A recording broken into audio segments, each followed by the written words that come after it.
Dr. Arun Majumdar, keluarga besar Stanford University, hadirin sekalian, hello, good afternoon everyone. Go Cardinal.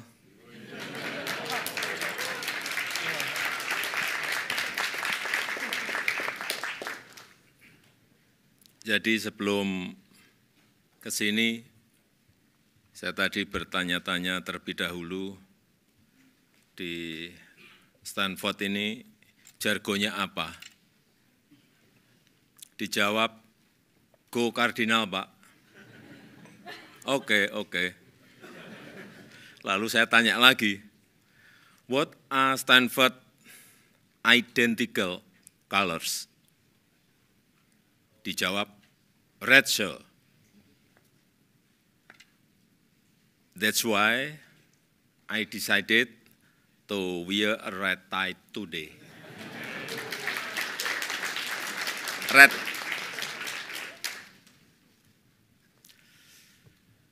Do I look like a member of Stanford family now?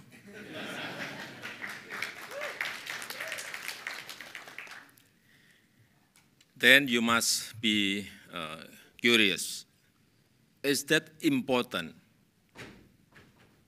Yes, of course, because I want to be connected to all of you who are smart, young, diligent generation.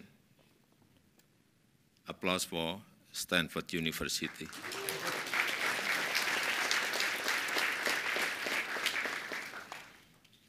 Nah, itulah pentingnya terkoneksi sesama manusia. Begitu juga dengan terkoneksi dengan alam. Dan kita tahu dunia kini tengah sakit, perubahan iklim, transisi energi adalah isu yang sangat mendesak. Namun yang menjadi pertanyaan, apakah negara-negara di dunia memiliki komitmen untuk bertanggung jawab dan mengambil peran? Untuk Indonesia tidak perlu ragu dan tidak perlu dipertanyakan komitmen kami. Indonesia walk the talk, not talk the talk.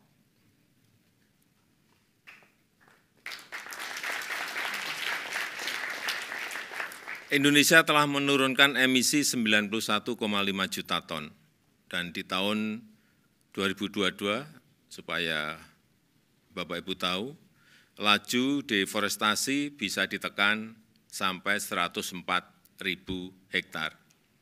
Kemudian kawasan hutan juga direhabilitasi seluas 77.000 hektar. Hutan bakau direstorasi seluas 34.000 hektar. Hanya dalam waktu 1 tahun. Namun, ini saya sampaikan di mana-mana, setiap ketemu yang namanya investor, baik Indonesia maupun negara berkembang lainnya, mengenai pendanaan dan transfer teknologi. Ini selalu menjadi tantangan besar. Karena memang kita butuh investasi yang sangat besar, serta transfer teknologi dan kolaborasi. Inilah yang menjadi tantangan dan sering menyulitkan negara-negara berkembang. Karena itu Indonesia ingin memastikan bahwa transisi energi juga menghasilkan energi yang bisa terjangkau oleh rakyat, bisa terjangkau oleh masyarakat. Namun kita tahu semuanya sampai saat ini, yang namanya pendanaan iklim masih business as usual. Masih seperti commercial banks.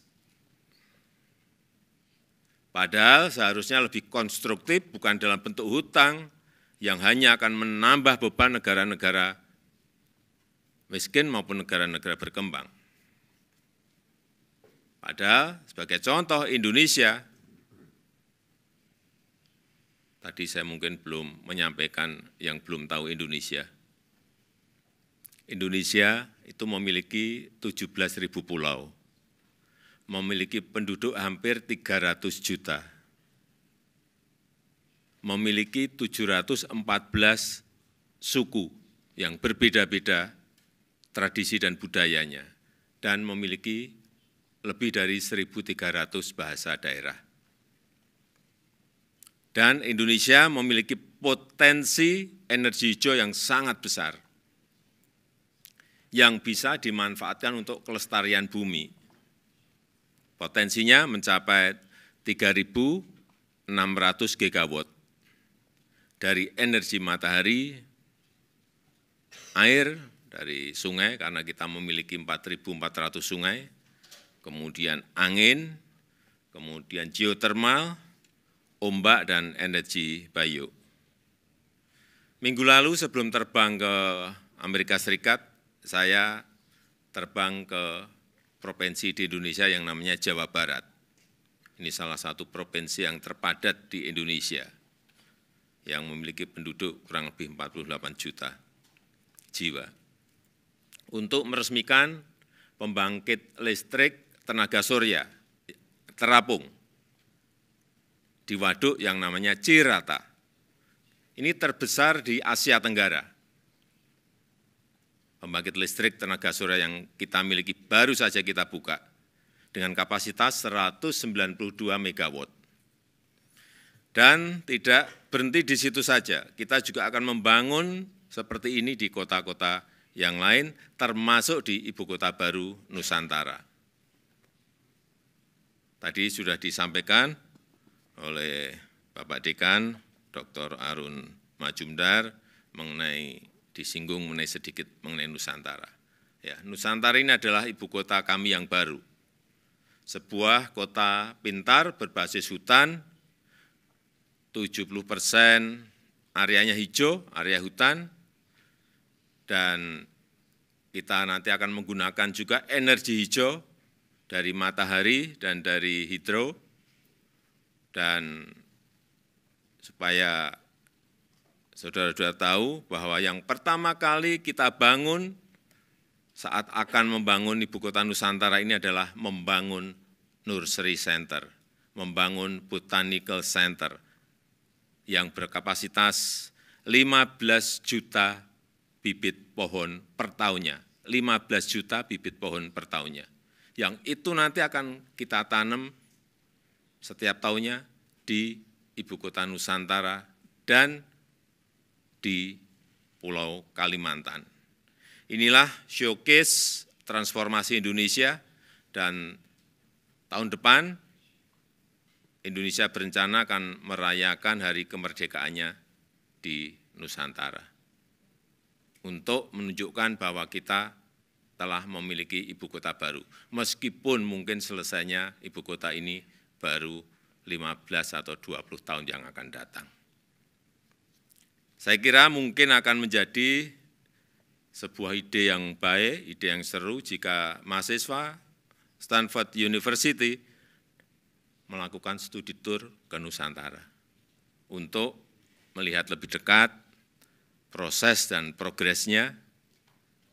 Nanti mungkin di sana bisa melakukan riset secara kilat dan belajar tentang sisi keberlanjutan dalam membangun sebuah green city.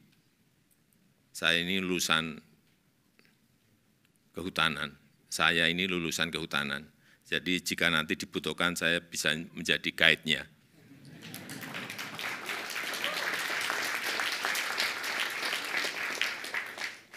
Kalau ada yang tertarik silahkan tunjuk jari. Karena saya memang sudah mendengar bahwa Stanford University akan membangun kemitraan dengan otoritas Ibu Kota Nusantara di bidang pengembangan penelitian dan inovasi yang berkelanjutan. Dan dalam menghadapi dampak perubahan iklim yang semakin mengancam saat ini, kolaborasi ini sangat penting. kolaborasi sangat penting dan langkah strategis konkret sangat dibutuhkan. Tanpa itu tidak mungkin bagi kita untuk menjamin keberlanjutan dan satu-satunya bumi yang kita cintai ini. We can no longer take an easier walk. We can no longer take a slowly walk. We must run fast. We must fear the tree. Thank you.